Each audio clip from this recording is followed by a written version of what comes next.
Let's again revise the Green Revolution's political effects and of Green Revolution now.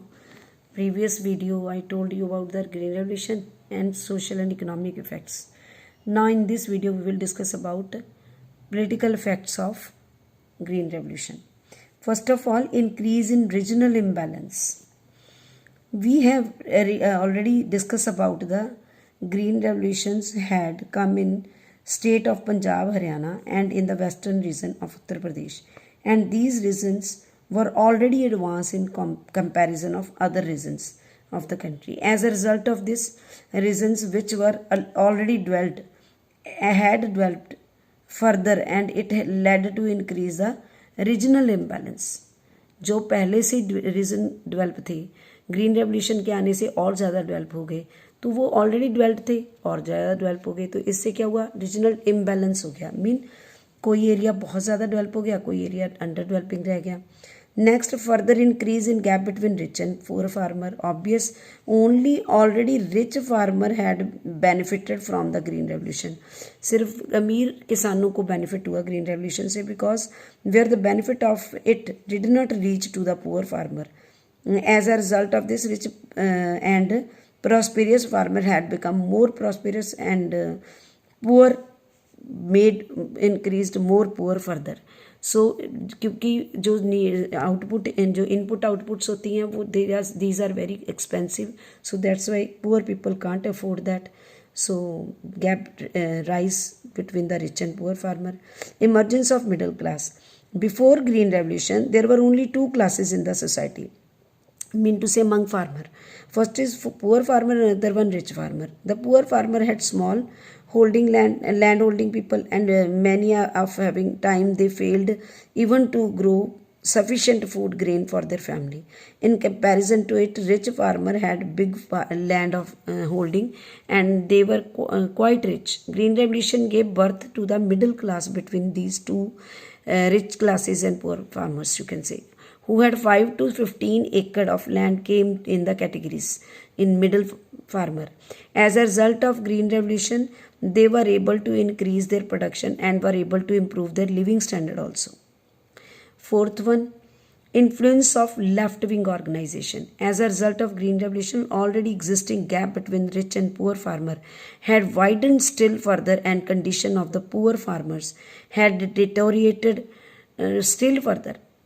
Under such circumstances, the left-wing organization had got an opportunity to infiltrate among them, and many Kisan organizations were formed by them. Like nowadays, you can see, अभी Kisan Union जो voice raise कर रही है, lot many political people participate in such kind of the agitations. तो वो लोग इस चीज़ का benefit उठा लेते हैं जब कोई ऐसी किसान यूनियन जो कोई भी काम करते. तो इसमें खब्बे पक्की लोग जो थे, left wing people, you can say, they were participated over there. Suspension of 4th 5 year plan for the fulfilment of food needs. लोगों की ज़रूरत को, फूड की ज़रूरत को पूरा करने के लिए of the country, the 4th 5 year plan which was to start in 1966. जो 4th 5 year प्लान था वो 1966 में स्टार्ट करना था, वो suspended for some time, and it was replaced by 3 1-year plans by which emphasis which laid on the more production of food grains.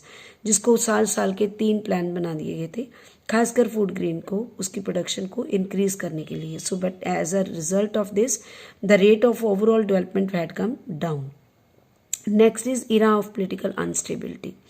After green revolution elections, after general election held in 1967, the Congress party was able to get a majority only in Lok Sabha, whereas it had lost election in many of the states assemblies. As a result of the coalition government were formed in many states which did not last for a long time.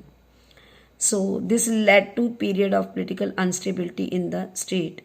In 1969, due to split of Congress party, it had to take the support to left parties to save its government in center. 1969 में क्यों split हुआ था कांग्रेस में, already read about that, due to president election, you know. So next is for dominant role of states after the death of Pandit Nehru. The power had passed into the hands of Lal Bahadur Shastri and after his death into the hand of Srimati Indira Gandhi. After the split of Congress in 1969, Srimati Indira Gandhi had made the role of state in economic sector more effective. In 1971, she had announced the nationalization of 14 bank and slogan of Garibi Hatao was raised. Along with more restrictions were put on the private sector and socialist policy were glorified. क्योंकि पहले प्राइवेटलाइजेशन mix economy start हो चुकी थी, प्राइवेटलाइजेशन ज़्यादा affected हो गई थी, पर इंदिरा गांधी ने इसको फिर से गवर्नमेंट जो पब्लिक सेक्टर उसको ज़्यादा इफेक्टिव बना दिया. So low level of development. Though in 1971 Congress party led Srimati Indira Gandhi had launched so many revolutionary programs, yet in total performance of the public sector had remained quite poor and corruption had badly affected in the economic growth of India. Obvious है, जहाँ public sector की बात आती है corruption सबसे पहले आ जाती है. सो that's why it was not very effective at that time. The corruption had increased considerably in the country and so many scams had come to light. So this period of economic depression in the country continued almost up to 1990. After this, in 1991, new economic policy was adopted and with the purpose of link the Indian economy with the global economic policies were liberalized. Public sector was opened for private capital investment. Quota permit regime was ended. पहले क्या होता था, ये लोग quota system होता था कि कुछ लोगों को कोटा मिल गया और वही लोग अपनी इंडस्ट्रीज वगैरह लगा सकते हैं. अब ये बातें ख़त्म हो चुकी थी. यहाँ लाइसेंस परमिट वगैरह मिला करते थे इम्पोर्ट एंड एक्सपोर्ट के ऊपर. That was liberalised at that time. Is that clear?